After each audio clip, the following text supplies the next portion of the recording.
Welcome to the show No Instructions, where we meet with founders and interview them about starting and growing their businesses. I'm your host, Chad Ingram, 3-time founder and CEO at Distro. Distro is a platform to help businesses build teams by breaking down borders around the world. Let's go ahead and get started with today's guest and see how they built their business. Today on the episode of No Instructions, we've got Brent Thomson with us from Blip. And he's here to share his story. So thanks for being with us today. Yeah, happy to be here. Awesome. So Brent's an interesting guy. I mean, just start with that. We're gonna do it a little bit different on this episode, and we're going to have Brent share his story about his career path and process. We're gonna move through it a little bit quickly because there's a couple other topics that we want to hopefully get through. But Brent, Tell us what Blip is today, and then we'll kind of move back to the beginning. Yeah, so Blip is a two-sided marketplace in the billboard space. So there you go. On the one side, we have sign owners, and on the other side, we have advertisers, and we put the two together. Dirty little secret in the industry, in the billboard industry, is that not all of the time on billboards is sold successfully, and so there's some of it that is sitting vacant. On a digital board? On digital and vinyl. Okay. So if you hear me say vinyl, I mean like the printed billboards, they stretch vinyl over the frame, and a digital is like an LED billboard, like you've seen, starting to show up. But yeah, on both of those, vacancy is a problem. Same as with hotel rooms, right? They've built out a certain capacity, and they rarely completely fill the capacity. And so we show up and we start by consuming that vacant space, and we sell it to advertisers in smaller units that they can afford, which historically wasn't possible because it was all sold human to human, which increases the minimum threshold of budget so that the salesperson can make a living. It takes the same effort to sell, a $300 contract as a $30,000 contract, and you can't stack enough $300 contracts if you're relying on human power to make a living for those humans. And so they sort of had an artificial lower bound on the size of contract that they could sell until we came along, and we built a self-serve marketplace that allowed anyone to spend any budget on the inventory. Right, and that's what is sort of disruptive to this. I'll call it like a sleepy industry, right? An old school industry. It's definitely an old school industry. I mean, billboards are the oldest form of advertising. I joke that when somebody first, like in the Middle East, started renting out a bedroom to weary travelers, they probably, the second thing they did was stick a sign out front that says that was probably the world's first billboard. Yeah. But it's hard to call it disruptive because it doesn't feel like we're turning it on its head or we're forcing the old out. All we're doing is introducing modern technology and techniques onto a highly valuable asset that's been less than fully utilized. You wanted to get into my history, like that's all I've ever done is I started out in college. I was studying computer science and I could code, and just started getting hired to code whatever the random project was that somebody needed. And over the years, I just got good at mapping business processes onto software. And billboards, it was just, one of these industries where that had never happened yet. Like it just hadn't been transitioned into software. Yeah, that's interesting. It's really this introduction. Maybe I'll describe this wrong, and we'll go into your background a little bit. But tying up on Blip, I mean, the way I look at Blip is like taking old school billboards, a digital version of those, and introducing, bidding and ad software to it. And that's really kind of the nuts and bolts to how Blip works, right? Yeah, that's exactly right. That's right. Yeah. So, okay, you studied computer science. What year did you graduate? And where'd you go? So I'll start back even further. Okay. I grew up in southern Utah, a little tiny town called Escalante.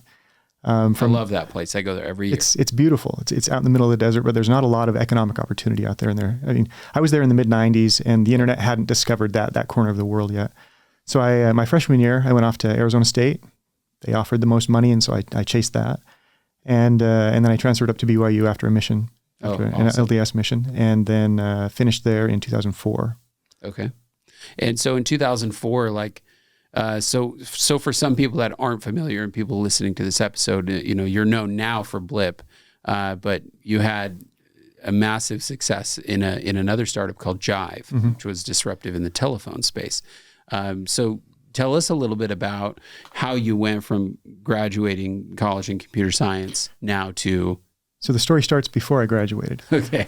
So I was in college. I was fresh home off a mission, and I started, studying again. And it was 1999, and the world still had money, and everybody was excited about the internet and computers and software. I had a campus job, just coding online courses for the university. And but again, it was 99, and everybody wanted software. Everybody wanted to take that step. What were you writing in at the time? Do you remember? It was HTML and JavaScript. Yeah, basic stuff. Yeah, the courses themselves were pretty static. Yeah. It was just pages and navigation. Cool. But the software that people wanted was much more involved in that. And so we started, getting into, I know it's a curse word in some circles, but PHP, if you've heard of that, like that's, everybody likes to rag on PHP. And then later into, more, fundamentally sound languages beyond PHP. Yeah. But, I just started coding, started moonlighting, quickly paid better than my campus job. So I bagged that. And a buddy and I, we just sort of found ourselves running this little software shop. Cool. One of our customers wound up being an old friend of mine who ran a river rafting outfit. And we helped them go from literally paper. Like they were using, those big desk calendars, the big paper desk calendars. Yes. So they would write the dates of the permits on that. And then they had these other big sheets of paper that had the outline of a rubber raft on it. And they would write the names where the butts went when they booked the trips. And so, they were literally doing their entire operation on paper like that. Wow. And so we helped them. First, we just made their website, which was just a brochure site. But then we started getting into all of the back office, managing the bookings and the guides and the permits and the catering and all of this other stuff. And basically, we ultimately built an entire ERP system for them, this river rafting outfitter. And then we came to find out that they were the second biggest outfitter in the country. They were state of the art doing it on these big sheets of paper. Yeah. And then when we realized that, we saw that there was an opportunity there to package that up and start selling it to other outfitters. So we spun that out. So that would have been my second startup. We spun that out. A couple of years later, they bought us out. By then, that was most of our man hours were spent on that project. So they effectively bought us out of both companies. Awesome. But in running that, I had grown to the point where we had 15 developers, and I needed a phone system. And I went and started pricing those. Why'd you need a phone system? Well, because we still had other clients as well. And people would call in. We just had 2 lines from the local phone company and a couple of cordless handsets. Yeah. We couldn't transfer calls. There was no call waiting. There's no voicemail. And it was just like clown show. Right? Yeah. And so we needed a legitimate phone system. And so I went and started pricing those. And they wanted, these people selling them wanted to charge us $30,000. So what did the engineer do now? So I went and then I downloaded some open source software and I installed it on a retired workstation. Then we spent $2,000 on the actual phones, and I had this phone system, and it was beyond even the stuff those guys were trying to sell. Was it truly web-based at the time? No. Okay. No, it was online. It was internet, but it wasn't web-based. Yeah. So I had to get into the guts of the machine and code it up by hand and make the logic of the phone system do everything that we wanted it to do. Yeah, so for some people, so I happen to have some background into the phone space as well. In fact, one of the first things that I had experience building was a phone platform, not to the extent where you did, not even close. But for a while in the telephony space, that you really, it was an integration of hardware. So you had this kind of soft phone, but you're still integrating to a hardware phone, which was an Ethernet or line-based phone, right? And that got pretty complex. And now, today, things have really kind of moved just web-based, right? Yeah. And so we were really there in that bridging period where before us, it was all hardware-based. So in the back closet in the office, you'd have a PBX, a public branch exchange, which is basically you think of a router for phone lines. You'd have a bunch of lines coming in from Qwest or your local carrier, and then on the other side of the box, you'd have all of the lines going out to the phones, the actual devices in your office. And they didn't have to match 1-to-1. You could have 2 lines coming in and 12 going out to the lines, and then they would just tie up one of those lines. At what point did that become okay, let's play with this, save $30,000? Build something, it worked. So I built that. Yeah. We ran it for a couple of years. Then we got bought out of that company plus the river rafting software company. And I had a couple of the guys that worked for me still. And this phone system. Let's sell this. Yeah, exactly. And it was hilarious. We started by putting these workstations in people's offices. By the time we got to 6 of those, it was clear that wasn't going to scale. We were going to have to do something other than. Was it all on-prem at the time? For the first wasn't cloud-based. For the first half dozen, yeah. Well, cloud wasn't even a term in those days. So the first half dozen or so, we were physically putting one of these boxes in people's office, and that quickly started breaking down from a scalability standpoint and a reliability standpoint. And so from there, we started virtualizing. We'd still have just sort of near bare bones, like virtual machines running in this data center that we built in our basement office. It was a fantastic location, by the way. For people that don't quite understand, like for anybody who started a startup in the last 5, 6, 7 years, we're talking hosting and serving your own data. Yeah. In your own office. Yeah, AWS didn't exist. AWS wouldn't exist for 10 years. Right. So we started doing this. It was a fantastic office too. The utilities were included in the rent. I mean, it was high-end office space, by the way, like solid class D. Yeah. And very, very reliable. Yeah. And so, I mean, if you go back to that space today, you'll still see like holes in the floor where we drilled the bolts to anchor the racks. Like, I guarantee they spent more on air conditioning than they charged us in rent. Yeah, that was my question, is if you were hosting there and utilities were included, how did that work out for you? It worked out great for us. Worked out fantastic. Worked out wonderfully for us. So the first few hundred clients, like we were literally hosting that in data centers, well, the data center in our basement. Yeah. The basement data center. Yeah, no redundant power, no redundant internet, just bare bones, like totally scrappy. I am kind of proud of that. And somehow it worked. It totally worked. Yeah. Totally worked. You didn't need to have this big fancy outfit to get it done. Nope. Okay. So yeah, go ahead. No, and from there we did, upgrade to a legitimate data center with, redundant everything. Yeah. And by then we were big enough that we could afford that. And, but for the first 6 customers had a box in their closet, and the next 100 had, no idea that their data center was as big a mess as it was. Okay, so let's fast forward a little bit. What year are you describing now? Roughly, when was this? 2006. Okay, so 200006. Yeah. I just graduated high school. Congratulations, by the way. Yeah, thanks. It's a big accomplishment. Yeah, big accomplishment. So at this point, though, let's move through. And what was the outcome? Of that business? How long did you run it? And so I was the CEO there for the first 5 years, and I turned it over to my VP of sales, who took over for the next 5 or 6 years. And then it was acquired by a publicly traded company in 2018. But I had been out of the day-to-day for years before that.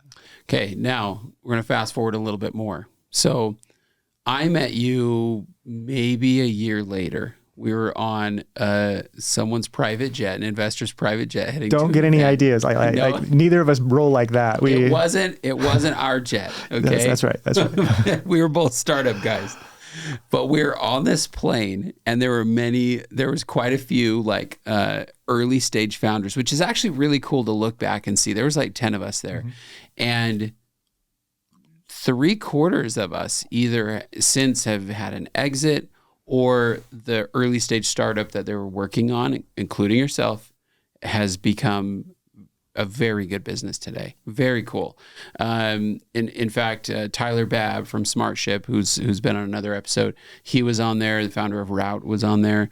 But anyway, I remember you pitching this idea on the plane, and I was sitting across from you, and I remember thinking, this is kind of crazy, and I don't get it. Now, fast forward to today, it's been wildly successful, and maybe I would be a terrible investor.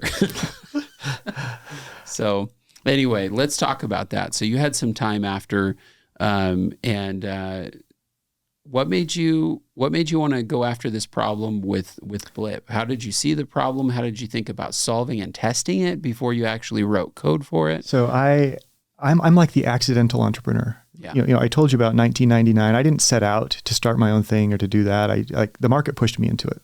I fell backwards into it. The same sort of thing happened with Blip. I'm a computer guy. That's not only the tool that I use every day, it's also the lens that I see the world through. And so when I see things functioning in systems and how they operate, I assume a whole bunch of computerized stuff going on in the background.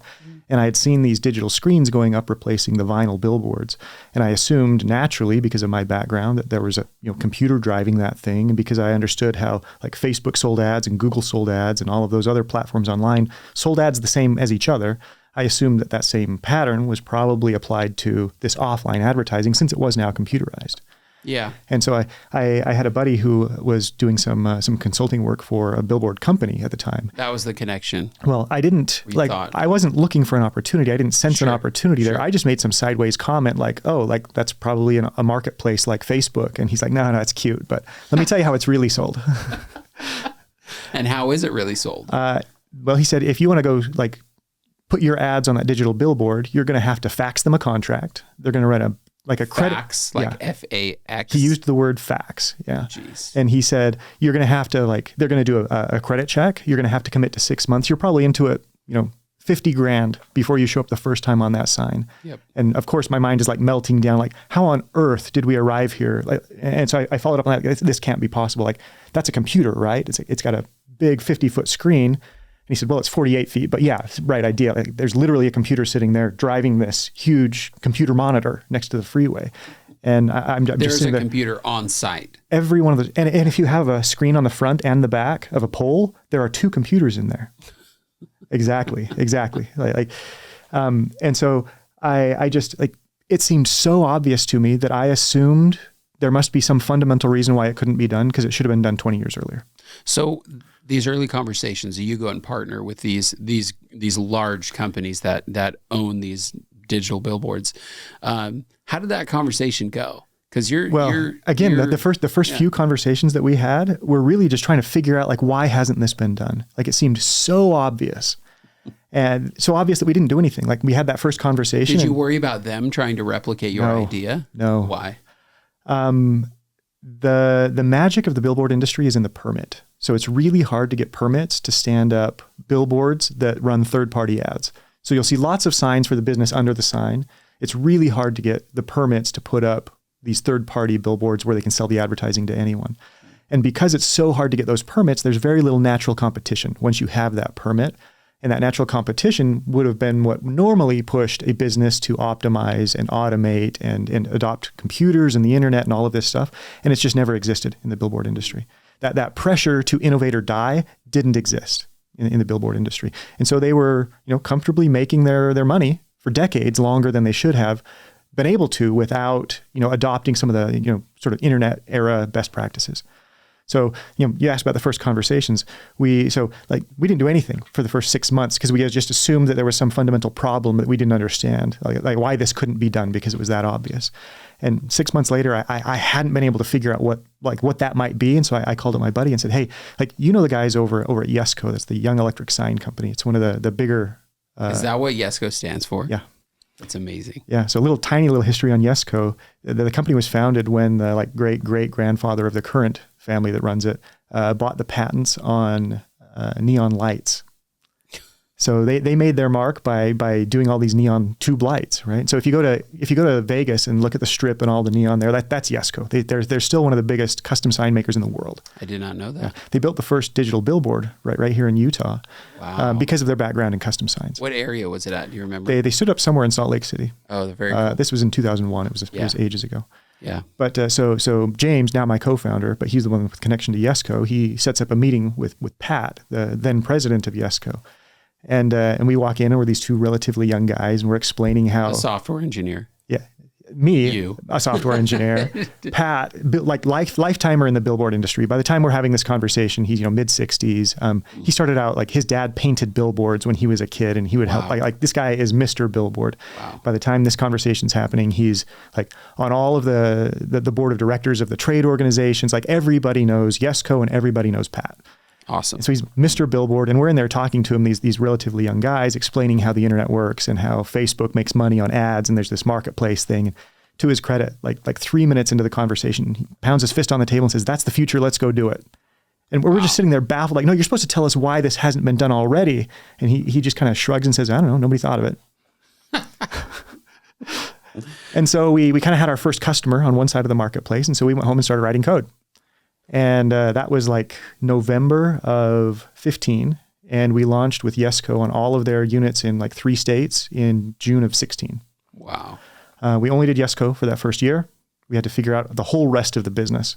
So let's backtrack a little bit. It sounds like Pat, your co-founder, that was an easy. So James was the co-founder. Pat was the president of Yesco. So James is co-founder. He I mean, it was probably an obvious yes for him, right? Like, I mean, some co-founder conversations could be really difficult, but let's jump to funding. How did you think about getting this started and, fundraising now that you're, a multiple time founder, you've got some experience and you know how to go faster. How did you think about that? Yeah. So we started by not fundraising. Great. Like we talked about, I'd been lucky enough to have some successes, which also, resulted in financial successes. And so I could fund it myself for the first few years. Perfect. Several years in, we had reached a scale where it was no longer prudent for me to be the only investor there. Your money was more expensive at some point. Yeah, it just became more valuable to me than it was to the business. And so we started looking for outside funding. Around that time, we did bring on Yesco as an investor, and we also raised a seed round and then a Series A. Yeah, that's awesome. So how much had you raised up to this point? Total, including my investment, about $16 million. Yeah. Okay, great. And how many billboards are available across the U.S.? Total billboards or on our system? So in the U.S. Yeah, on your system. On our system, we've got about 2,500 digitals and about 50,000 vinyls. Wow. It's a small, massive. it's a small, yes, but it's a small fraction of the total number. Yeah. They're about 11,000 total digitals. Like we're talking large format roadside, not the little kiosks in the airport. Right. And about 500,000 vinyls in the U.S. I didn't know it was that many. Yeah. That's a lot. But I mean, in spite of the relatively modest size compared to the whole, we are the second biggest footprint of inventory in the country at this point. Wow, that's fantastic. So what's the next step for you guys? What does the future look like? Keep doing. I mean, eventually eventually we'll go international. Right now we have a few signs in Canada, a few in Mexico, but it's all primarily North America still. Can you still do that through some of the same partners, or is this a more truly international landscape where you have to do deals with, let's say, a Mexican company? It's the latter. Yeah. Most geographies have their incumbent. Awesome. In most jurisdictions, it's equally difficult to get those permits. And so you'll have a local player who's capable of wrangling the city council or whoever has to give that approval. So you do have some, consolidation where, Clear Channel in the US, for example, they have inventory in Europe and Canada and different places that they've acquired over the years. Right. With mixed results. But the vast majority of billboards overseas are owned by companies overseas. Yeah, that's fantastic. So I want to kind of jump into this conversation that we've had offline about, well, I'm going to let you kind of describe it for sure, but I want you to explain this concept of rabbits versus deer. Yeah. And then I'd like you to tell us what Blip is. Yeah. So I have to give credit first. It fits. Yeah. First, I have to give credit for the idea itself. It came from Trent Mono over at Convoy Ventures. That's great. So it was a conversation that he and I had that this kind of came out of. So it's not me coming up with it in a vacuum. The idea was, so he and I were sitting at breakfast one day, and he was kind of wringing his hands about the lack of diversity in fundable companies. Yeah. He is a venture capitalist, and he's looking actively for good companies to invest in. And he was just commenting that, the vast majority of fundable founders were still the same pattern. It was still a bunch of white dudes. And so we started kind of like, I'm a compulsive problem solver. And so, I started driving the conversation in that direction where like, why is this? Why is that happening? And I think he came up with the sort of key insight, which was that what it really comes down to is probably the LPs. The LPs in the funds, for those of you who don't know, those are the limited partners. They're the funding, they're the money people in the venture capital firm. And the GP, the general partner, is like Trent, the people who run the fund. And he said his insight was, well, it's probably due to the nature of the LPs that are coming into the fund. If you're a fund manager, you've got to make a pitch on two sides. You've kind of got a two-sided marketplace as well. You're connecting the upstream investors with the downstream opportunities. And so on the one side, it's easy. You go make the pitch like, hey, I have money. Do you need money to the companies? On the other side, it's like, hey, I run a fund. You should invest in it. But that's a sales pitch. Mm-hmm. And the pattern that has historically emerged there is that you go to the family offices or the people running institutional funds of funds or whatever it is and say, heck, here are my credentials. Here's my thesis. If you believe in those two things, you should invest in this fund. But what we realized in that conversation was that most of those people making those LP decisions were white dudes, right? And let's focus on the dude part of that for a minute, rather than the race part of it. what we realized was that, I mean, we've known, and everybody kind of chuckles when I say this, but we all kind of know that it's true. Like the differences between men and women are more than just plumbing. Yeah. Right? Like there are physiological and neurological differences. Sure. Most of those have come from biological evolution. I know that's a cuss word in some circles, but it's real and it happens, and it doesn't even take a single lifetime to observe it happening. Like it's real. Yes. Like we can just agree on that. Yeah. What we keyed in on was that if you are a primitive human being, there were certain habits and tendencies that increase the likelihood of your survival and your likelihood of passing your genes on to the next generation. Right. And if you're a man versus a woman, there were different behaviors that were likely to result in survival and passing your genes along at higher rates. Right. So if you're a man, it's much more likely that you'll succeed in having progeny and propagating those genes if you philander, if you have lots of different mates, Yep. if you spread your genetic material as far and wide as you possibly can, Right. because your involvement in the rearing of those children is zero. Like your children can't survive without you being involved, Right. physiologically, right? Right. And so the strategy, the behavior that maximizes the likelihood of your genes being spread is that. However, if you're a woman, you're much more involved in the child, bearing and rearing, and the strategy that maximizes the likelihood of your offspring carrying your genes into future generations is to ensure the survival of every one of your offspring. Rather than having as many offspring as possible, it's ensure the survival of each individual one of them, because you're so limited in quantity as a woman, a number of offspring that you can have. Right.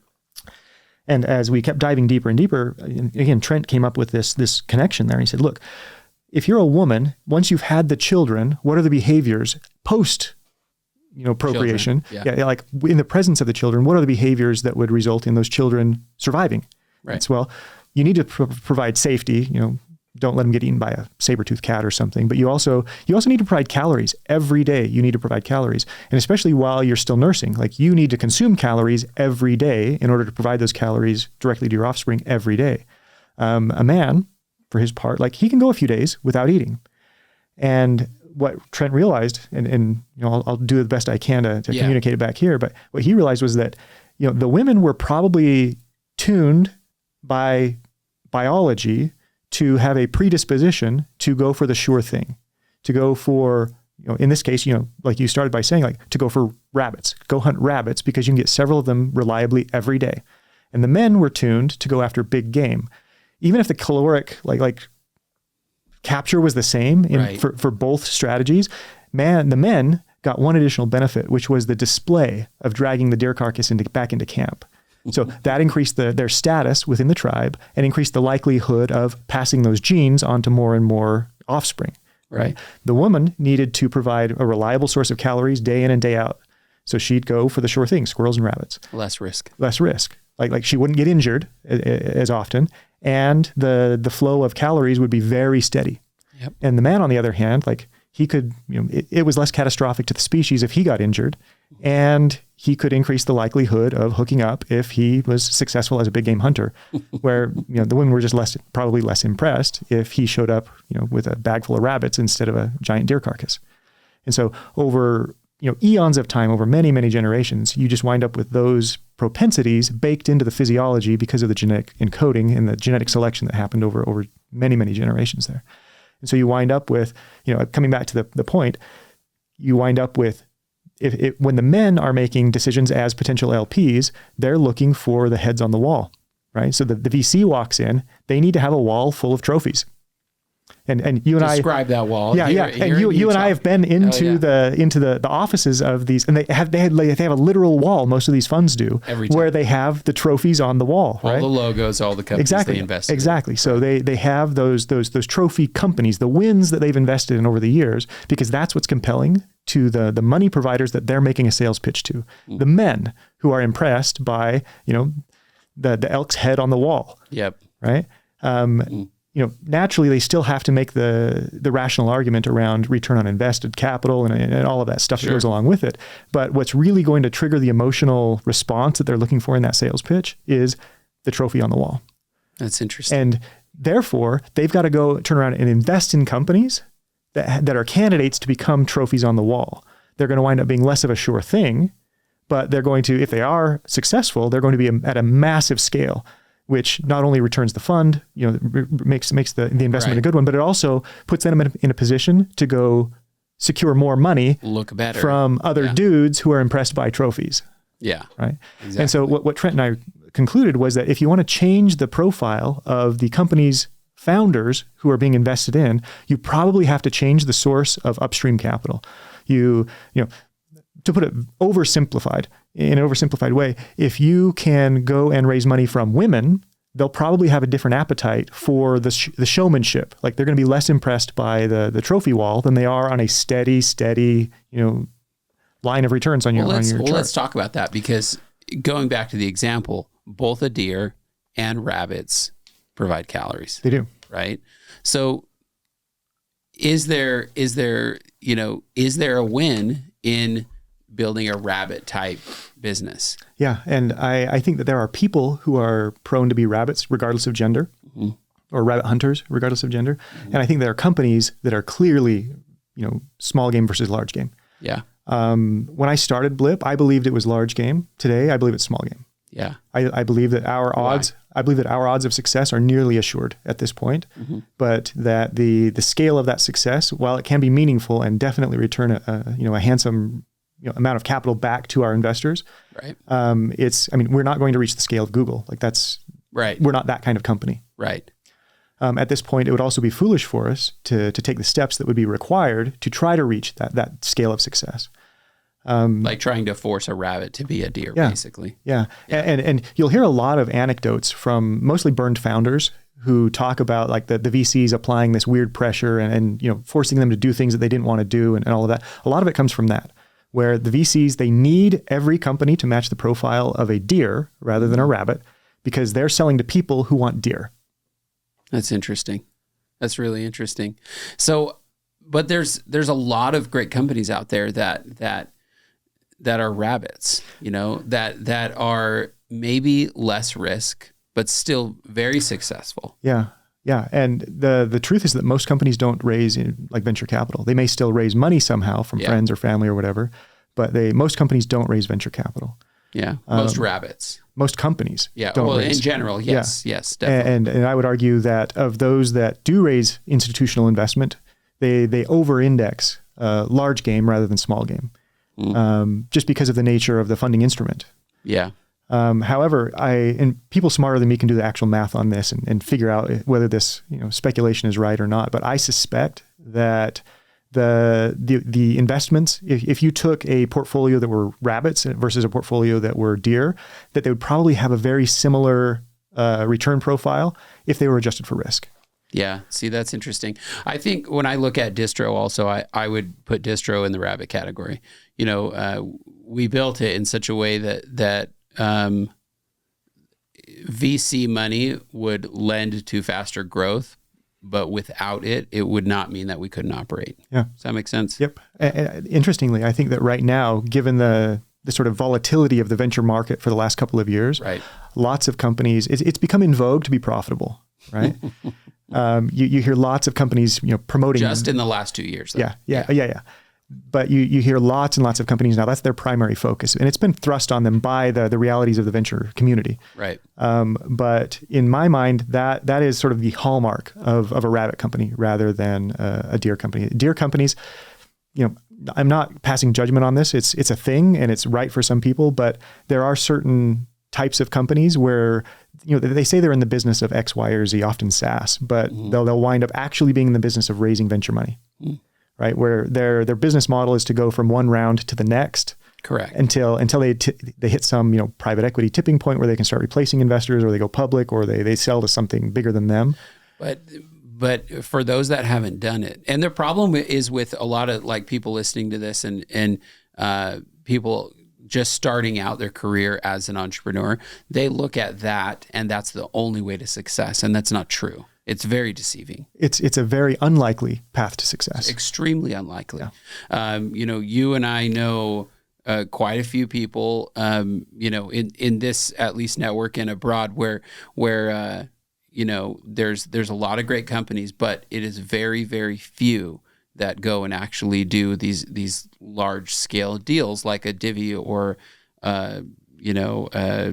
Entrada, I guess more recently, but they were mostly self-funded, but you have Qualtrics and Pluralsight and, you kind of name them, you can go up and down the valley.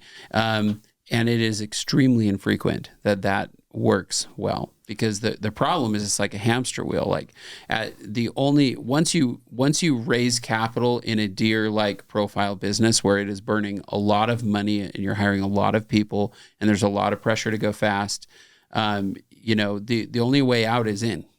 You continue to raise. And I love that saying. Yeah. Yeah. And if you stop raising at any point, the show's over, because you were already valued so high. And if you can't raise anymore, you must lay people off, because your largest expense on the P&L is labor. And so that's the only thing you can do. And if you let go of all these people, growth slows significantly and the train stops. Yeah, and embedded in what you were just describing there is the reality that every decision that team was making was aimed at raising money. Yes. Rather than building a profitable or successful company outside of raising money. Right. And again, I'm not disparaging the companies that do decide that they're going to go raise money as a business plan, but it's just a different type. So, like that's chasing perhaps a mammoth rather than even a deer. Yeah. We're talking about mammoths here when you're talking about unicorn-sized companies. So there was a CEO who was here in Utah that was running a company that ended up having an exit, a unicorn-sized exit for more than $1 billion. And we were both growing our startups. He was vastly more successful than me when you look at it that way. But he had just raised a large round and was gearing up for another one. And I had raised, like $8 million at this point. And this was in like 2018 or so. And I remember we were sitting down talking in his office, just, as friends. And he said to me, he's like, Chad, who's running your company? And I said, well, I am. What do you mean? And he goes, no. You don't have time to raise it. You don't have time to run your company. You're raising capital. Exactly. Okay. Yep. Your only job is raising capital. Yeah. And so what does that say about the business model? It's tough. It's to raise money. Yes. Rather than to build a widget and sell it to customers. Absolutely. And for me, as a learning experience, looking back on my last startup at Jump that we sold in 2019, looking back, it was such a mistake, at least for me personally and leading our business, that I got so busy fundraising, because that's what the business was now, or it was going to be, because once you start raising that capital for that type of business, it needed it, that it made me take my eye off of running the business, like product and marketing and sales and all of these things that the business needed me to do. It's a massive trade-off, and it's very risky. I mean, imagine a leaderless business for a minute, and it's not, maybe leaderless business is not the right way to describe it. A founderless business. There's that. There's also a lack of fallback options, right? If you're building the business by building a widget and selling it to customers, and you fail to raise money, you're fine. Mm-hmm. Right? It just limits the speed at which you can grow. Right. But if you're building a company whose primary business objective is to raise money and you fail at that, you're done. Which, keep in mind, okay, the full life cycle of raising capital for a unicorn exited company, you're talking 4 to 5 rounds of funding. It's your full-time job for like 8 years. Correct. Yeah. But you have 5 at-bats. And to make this work. And you've got to bat 1,000. Yes. And you have to nail it. So when you just look at the risk profile, now, I think both of us would also agree there are businesses and there are founders that are very good at this and can do it. So, I don't want to, come off as that this can't work. It certainly works. But for most, it does not. It usually works better once you've had a success. Correct. So to set that as your objective for the first shot out of the gate, like that is a really unlikely so looking at success. Blip though, because you've had success and we're both onto new startups now. But looking at Blip, like, how did you think about burn? And burn is the amount of money that you lose every month. At some point you did raise capital and you sort of sped things up. How did you think about burn and the risk profile? Yeah. So each time we raised money, we realized that we were going to be burning for a period of time. Mm-hmm. We thankfully, James, my co-founder, tends to watch that stuff pretty closely. Great. And he would always rein us in when it was, way before we were getting to the edge of the cliff. Yeah. And just say like, look, if we continue like this, we've either got to raise money in the next year or,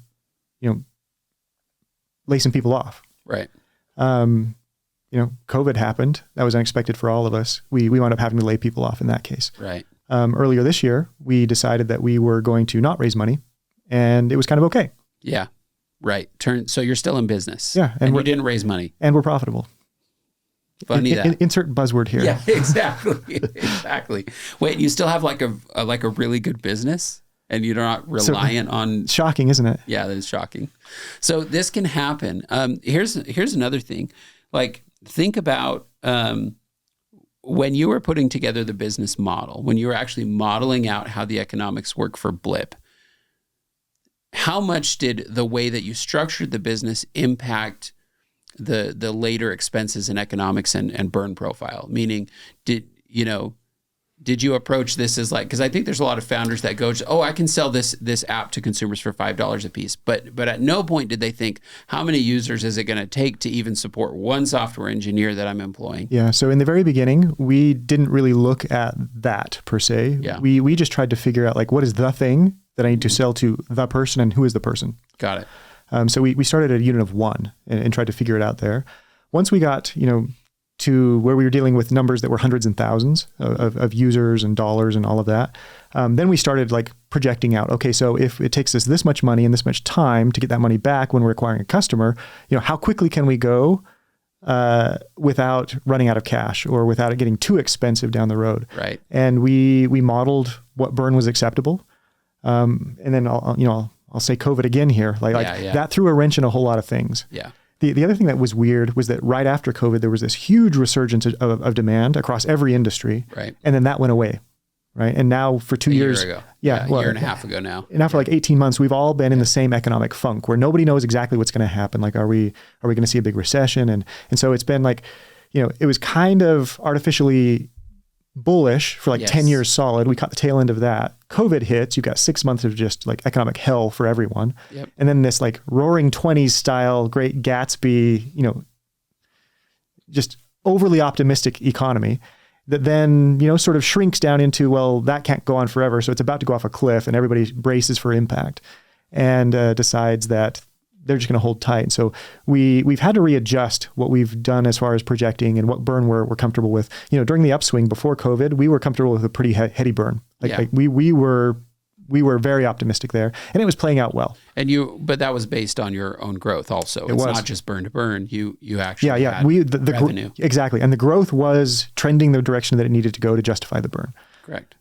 Since COVID, it has been so much less predictable, the economy at large, that we've, shrunk our threshold of comfort around burn to the point now where it's zero. Like we're not going to raise money right now, and that means no burn. Yeah, that's fantastic. That's really fantastic. I think I do think that people thinking about or not just thinking about it, but actually getting started should be mindful of how it might play out. I mean, assumptions are assumptions, right? At some point, we're all taking guesses, but we want to do that based on research and data. But I think you should be mindful about how the economics might play out in the future. If you know what you're going to charge, and here's why I think it matters. And this goes for not just vertical SaaS or marketplaces or anything like this, but any business. In order for you to produce and deliver a product to a customer, it has to be good enough, and you have to charge enough. Does that make sense? Yeah. So it's the notion of unit economics. Exactly. Yeah. So if I create something of value and I don't charge enough, which makes me unable to actually deliver the thing that they value, then I'm not charging enough. And that's just another thing about price elasticity. I think that a lot of people probably are not charging enough. I think that there are, anytime that you say there are two of anything, it's overly simplified, right? Yeah, but there are certainly people who don't charge enough, and there are certainly people who try to charge too much, who overvalue their contribution either to an organization or to a customer. Sure. There are also people who try to charge ambivalent of value delivered. And maybe we'll get to that in a minute with the conversation around merit and anti-merit. Yeah. But yeah, I agree. Yeah, that's a perfect segue. Let's talk about merit versus anti-merit. So Brent and I were actually at an event, I don't know, a few weeks ago now, and Brent delivered this sort of keynote to this group of portfolio companies at a Convoy event, and it was very interesting. And you have to share this idea about merit and anti-merit. Okay, so I'll start with the same lead-in that I did there, which is I'm going to list a bunch of like social ills that we talk about a lot in pop culture right now. And your job is to figure out what they all have in common. And you've done this once before, so don't spoil it. I'll run through the list and then we'll let people in. So the list has things like sexism, homophobia, ageism, but then it gets weird. It's like, okay, the list also includes trade tariffs and bribery. Or racism, nepotism, all of those things that you see sort of an obvious similarity between all the isms, but then all of these other things that don't seem like gerrymandering is on the list. Like, how is that related to racism? It seems loose at best. But then what I realized was that if you pause for a second and start to define each of those things in the list and then turn them around, what's the opposite of each of those things? So racism, for example, racism is allocating rewards and privilege based on race rather than merit, right? Trade tariffs is a system for allocating reward based on domicile of a company rather than merit again, right? So all of those things in the list have the same opposite. They are all the opposite of merit. And so I just built a collective term, which was anti-merit. They're all systems of anti-merit, systems that are expressly set up to reward and punish certain behaviors independent from merit. They may at times actually align with merit, but it's coincidental at best. How would you define merit? So in that talk that I gave, I insisted on not defining merit. So I'll give a really vague version of it here, which is that it is like everyone has an instinctive idea of what merit is. Like it's rewarding, productivity in some way and penalizing lack of productivity. Now, the productivity, now you can just ask what's the definition of productivity? Well, again, it's going to be context dependent. Every situation, merit is going to take on a different meaning, and every person's, internal moral compass and biases and priorities are also going to determine merit. Now, at a broad economic scale, it's much easier to define. Like merit generally in a market economy is rewarded with money. And so in general, in the absence of these biases and anti-merit systems that we've talked about before, in the absence of those, generally a market economy will reward financially merit. So let's look at one easy, nepotism. How is nepotism anti-merit? Well, it's at the very definition level, it's rewarding someone, giving them additional privilege based on heredity rather than merit.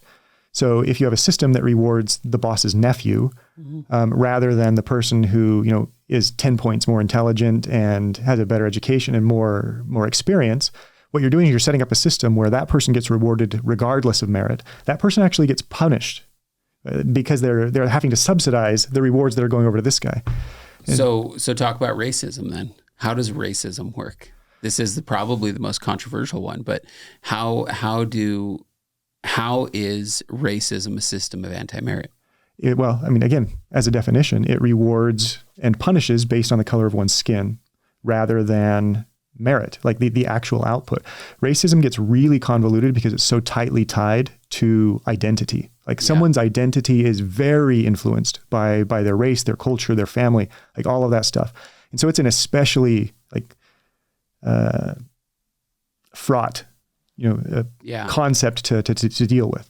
But again, at the same thing, like if you want to solve racism, that's a more straightforward conversation. Exactly. If you want to solve racism, the example that I used in the talk was so let's say that racism, a system where somebody has their thumb on one side of the scale, right, is the solution to come in and put your thumb on the other side of the scale. It's like, no, all you're doing is introducing additional bias and you're both going to keep pushing harder and harder and harder. That's not a durable, permanent solution. So what's the solve? The solution is to slap one hand off the scale and let the scale balance on its own. Like, again, I'm not going to try to define merit universally for everyone. Sure. But you have to replace anti-merit, in this case racism, with merit. Now, there are two problems in most problems. So think of homelessness. That's a little bit less like socially awkward right now. Homelessness is actually two problems. You have people who are on the street, right, and you have systems that are going to result in people landing on the street. Mm-hmm. Those are the two problems that you have to solve if you want to solve homelessness. It's not good enough to just go like take everybody who's on the street today and go put them in a hotel, because next week. But doesn't that seem like the right thing to do, right? That seems like a charitable thing to do, right? Exactly. But it's certainly not. It might be necessary. It might be necessary too. Sure. However, that doesn't solve the problem of homelessness. To solve the problem of homelessness, you have to solve the upstream problem. So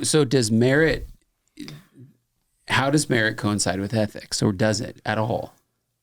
I am not qualified to answer that question.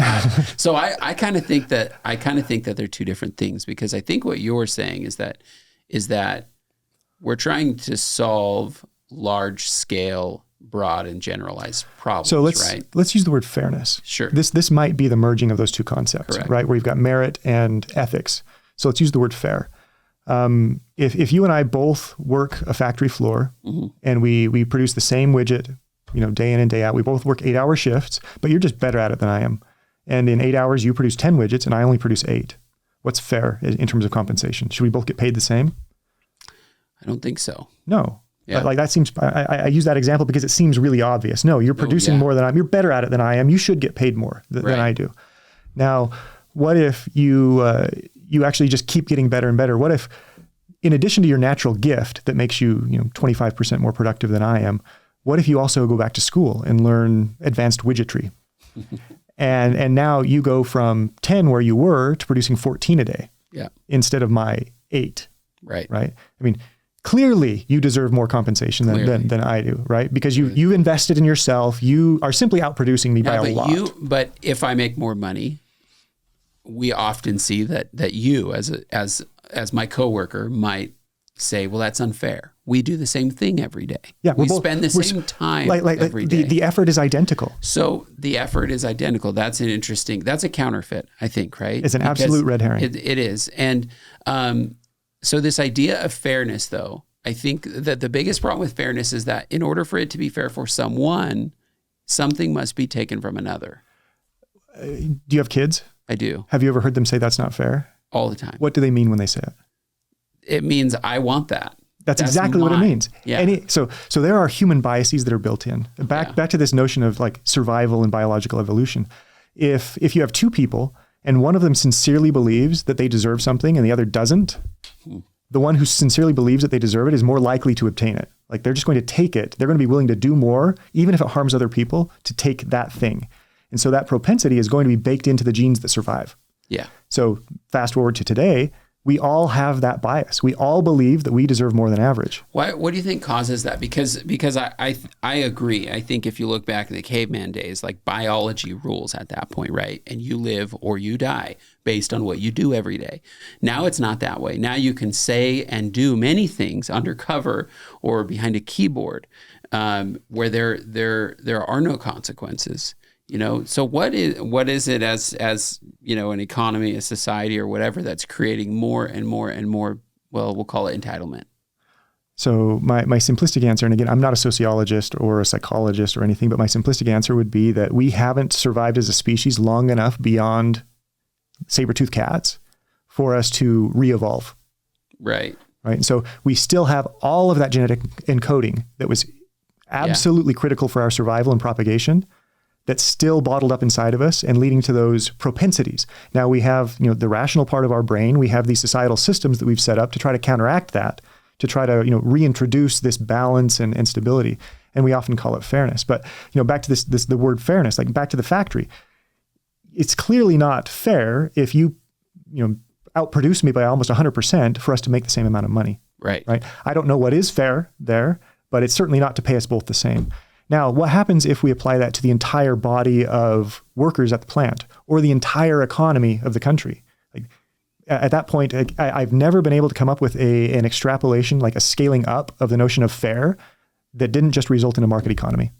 It's weird because fairness doesn't make sense in some ways, but also it does seem unfair for somebody who's outproducing somebody else to be making the same amount of money. It would be. You would be required to offset their lack of production. Yeah. Like it would fall to you to continue to outproduce just to keep them on board. Yeah. Yeah, that's interesting. I think the problem that we see broadly is that it is becoming more of a fairness. Like we're just having a higher propensity for people to expect more for less. Does that make sense? Yeah. It's called entitlement. It's called pursuit of fairness. It's called partisanship. Yeah. Right. Yeah, and politics plays into it. I mean, do you remember? Was it not Velocity Payments? It was the payment provider company of the CEO that decided to pay everybody in the entire company $70,000 a year. This was 5 or 6 years ago. I don't remember that, but I would imagine that would be catastrophic. It was catastrophic. Yeah. The company went. They went into bankruptcy. It was at 13, so you refile and restructure within about a year. So maybe I'll add the name back into the example, but I think it was Gravity Payments. I think that's who it was, and it was catastrophic. It lasted 4 or 5 months, and many people just quit in droves because also keep in mind some of the people making more money had to make less money now. Yeah, I mean it's just. They had to remain equally productive in order to subsidize everyone else. Exactly. It just doesn't work. It doesn't work. By the way, like plug for Atlas Shrugged right there. Like that is a scene from the book. Yeah. There is an actual factory in the book where they do exactly that and the exact same thing happens. And that was written in the 50s. Like it has been predicted and tried, and it is well understood that communism doesn't work. Yeah, absolutely. Absolutely. It's pretty amazing. So building a merit-based system. Yeah. So back to racism. I don't want to sidestep that at all. And I realize that me, being a middle-class white dude with a college education, like it's questionable whether I should morally be opining on the notion of racism. Yeah, exactly. But at the same time, who's also an LP and some investment funds. But right? at the same time, like I am a neurotic compulsive problem solver. I can't leave that stuff alone. And I'm a pretty sincere guy. Mm. And so like, this is me sincerely attempting to propose solutions to big human scale problems. This is not me ranting about the whittling away of my entitlement. So take it for what it's worth. But back to the notion of racism, like there are two embedded problems there. Mm-hmm. There are people alive today who have absolutely been harmed because of biased policies and systems. Absolutely. That are in that position for no other reason than the color of their skin, and that is catastrophic at a human level. Yeah. However, the solution for that is not to simply take them, lift them up out of it artificially, synthetically, and put them in a position of privilege. It's to fix the upstream problem and try to rectify what's been done. Yeah, and reward based on merit. Reward based on merit. It's stop rewarding based on whiteness of your skin and start rewarding based on something crazy like productivity. Something crazy like productivity. Yeah. It's amazing. So for all those out there, chew on that. Think about this idea of how we can be a little bit more committed to a merit-based system. In everything that we do, not just in parenting, right? Yeah. Like in everything that we do. One more example is say I'm a venture capitalist. I'm not, but say that I am, and you walk in and you say like, look, here's my idea. And you should invest in me. And again, this is a white dude expressing an opinion about this stuff. But like, gosh, the fact that I have to disclaim that is part of the problem. Like, hopefully it's clear that is part of the problem if I'm not even supposed to have an opinion on this stuff. Yeah. But that is part of the problem. Keeping moving here. Yeah. If I'm a VC and you walk in and you're a female founder and you say like, here's my idea and you should invest in me because I'm a female founder and we need more representation. Like, I am sympathetic to that and I have a budget for that and it's something, right? Yeah. However, if you walk in and same founder, but you walk in and you're the smartest person I've met all week, you clearly work harder than anyone I've ever met, and this is the best idea I'll see all year. What's my budget for that? Much higher. I can't even stretch my fingers that big, right? Like clearly I'm going to invest in that. And if you walk in and you play like the disadvantaged, underprivileged card, you might get something for it, but you're probably giving up that. A lot. Yeah. Absolutely. So my whole point of that rant is just that is not the solution. The solution is not to go in and play the underprivileged card. It's to go in and insist that you be rewarded for merit. Otherwise, you're selling yourself short. Because you're the best. Because you're the best. Go be the best and demand that you're compensated for it. Yeah, absolutely. Absolutely. I think everyone could agree with that. Everyone could agree with that. Thanks for coming on the show today. Yeah, of course. It was super awesome to have you. So if anyone wants to reach you or ask you questions, where's a way? Is LinkedIn or something? Or I don't hang out on LinkedIn. I have a profile. Feel free to drop me a line there, but it might be months before I see it. Yeah, or if they want to try Blip. Go to blipbillboards.com. You won't find me there, but you'll find lots of billboards. Awesome. Sorry, I should have an easier way to get a hold of myself. I just don't. That's fine. No, it's all good. So thanks for being on the show and sharing your thoughts. Yeah, it's of awesome. course. Okay. My pleasure. Thank you for listening to today's episode of No Instructions. Feel free to leave us a rating or review wherever you listen to podcasts and subscribe so we can continue producing these podcasts. Today's episode was brought to you by Distro. Distro is a platform to help startups find, hire, and pay employees in over 200 countries. It's free to use. Go to distro.io to set up your free account today.